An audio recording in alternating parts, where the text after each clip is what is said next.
ये तो बेटी हो गिलो बुरुबक जब फार्म भरी करे न करी लागी मैडम बोलबो ढेर तो हर दिल हकी नौकरी सरकार के इंटरव्यू खाती खोजलू हजार के मन पागल हो अरे हटो ना कौन बोलिया उठल लिया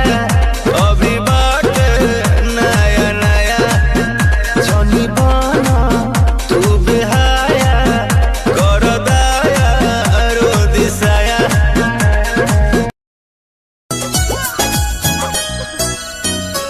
प्यार कोहरे के पहले बुझाइल नहीं समझावल दिमाग में तयाइल नहीं बड़ी अजीब सी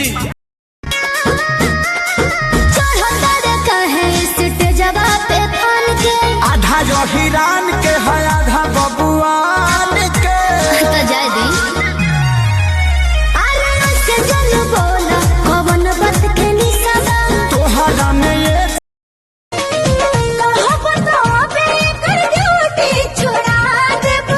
एकर जगहिया पे तो के लगा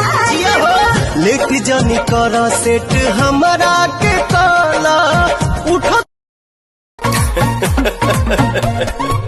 कि हम तो भाई दीवाना तोरे गाल के बारू पोसन धन बेकी विशाल के बाकी पवन के प्यार तू भुलाई बुना ए जा बोला ना कुछ कहिबो ना कहनी के जाए लगलू अपना मौरत से काहे घबराए लगलू बेलू दिया उठाई काहे पगलू अनहरिया सुनो बहुत उठे दादा कोमल के ठिकाना सब कुछ फीका इनका